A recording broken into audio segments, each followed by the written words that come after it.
Hello class 11, this is your chemistry class and we are discussing about states of matter and the different type of interaction in the gaseous state. So let's continue the class.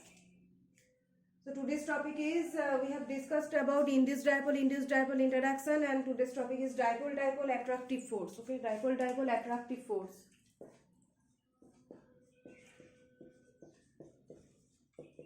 Dipole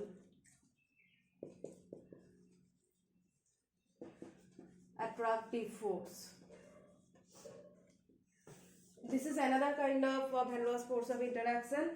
So this type of attractive force will exist in neutral polar molecules. Okay, neutral polar molecules.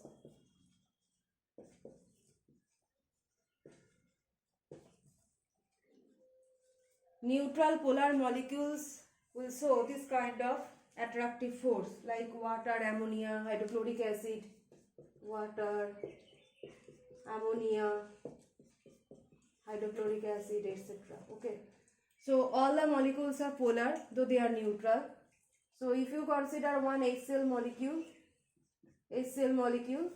what will be the polarization within the HCl molecule? The hydrogen end will be delta positive and the chlorine end will be delta negative. And when one HCl molecule approaches to another HCl molecule, so the opposite poles will attract each other in this way. Like so, this method, okay, in this way when they approach towards each other, they get attracted towards each other, and this is known as dipole attractive force. Okay, here all the molecules are actually polar. So in the characteristics of dipole attractive forces, the dipole attractive force between polar molecules depend upon the polarity of molecules. So this is the characteristics of dipole attractive force. It completely depends upon the polarity of the molecule. Here I will include one point about the induced dipole interaction. That induced dipole interaction depends upon the polarizability of the molecule. Okay, so this point you will note down, that induced dipole interaction or London force of interaction depends upon the polarizability of molecule. So London force depends upon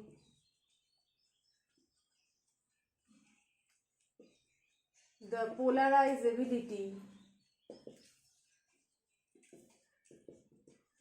of the molecule, while the dipole attractive force, dipole attractive force depends upon the polarity of the molecule, depends upon the dipolar character or polarity, extent of polarity of the molecule. So if you remember this two, you can easily explain the extent of London force or the extent of dipole attractive force. So if we consider any four non-polar molecules, fluorine, chlorine, bromine, iodine. If I ask in fluorine, chlorine, bromine, iodine, which kind of force will act in fluorine, chlorine, bromine, iodine? So you will identify the nature of the molecule. You can see that fluorine, chlorine, bromine, iodine are non-polar molecules. So you will choose the London force of interaction between the non-polar molecules. Now what will be the order of London force of interaction between the molecules? Next you will apply the extent of polarizability. If you can remember the Fazer's rule of polarization, you may get this, that with increasing size the polarizability increases, right? So when the electron cloud is more diffused, with increasing size the electron cloud is more diffused, so that's why the polarizability increases.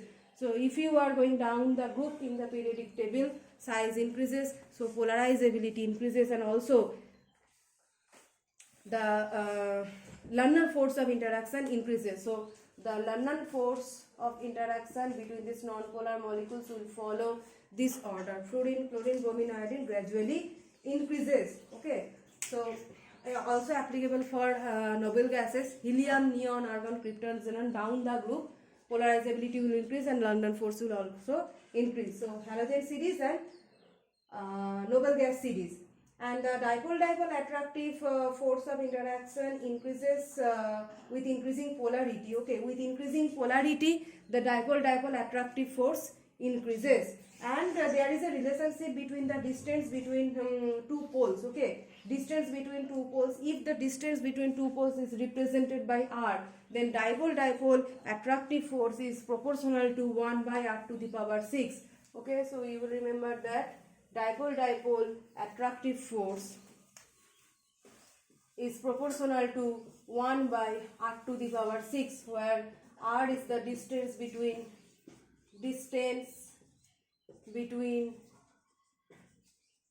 two poles. Okay, distance between two poles. This is the dipole-dipole attractive force, and dipole-dipole attractive force increases with increasing polarity. Increases with increasing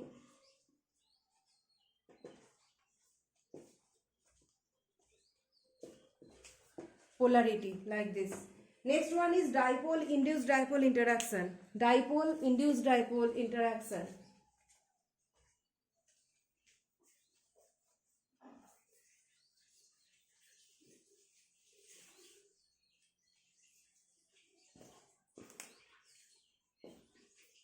Dipole induced dipole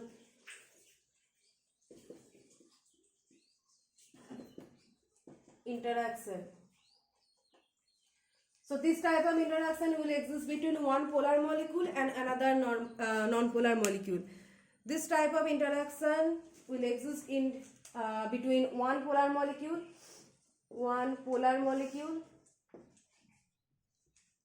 and another non-polar molecule. Okay, so what happens in this case? For example, you can consider water and iodine mixture. Okay, H2O iodine. Interaction between water molecules and iodine molecules. So iodine is non-polar and water is polar. So what will happen in this case? Water molecule is polar, so its electron cloud will not be symmetrical. Unsymmetrical electron cloud, one end delta positive, another end delta negative. And iodine molecule electron clouds are symmetrically distributed, so it is non-polar.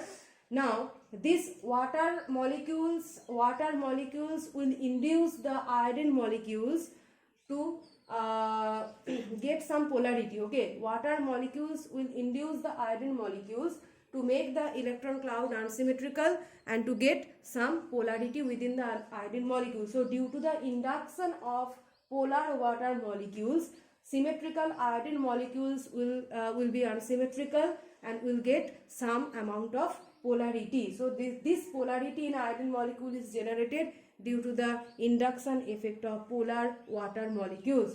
So after that, the nature will be delta positive, delta negative. So this delta negative will induce this molecule to get some polarity, and opposite dipole will be generated here. So if this end is delta negative, here it will produce the opposite dipole, delta positive and delta negative. Now the attractive force will be operative between this water molecule and iodine molecule. So this one is dipole induced dipole interaction. This one is the permanent dipole in polar molecule, and this one is the induced dipole due to the presence of polar molecule. So dipole induced dipole interaction. And here also, if the distance between the poles is r, then dipole induced dipole attractive force between the molecules will be proportional to 1 by r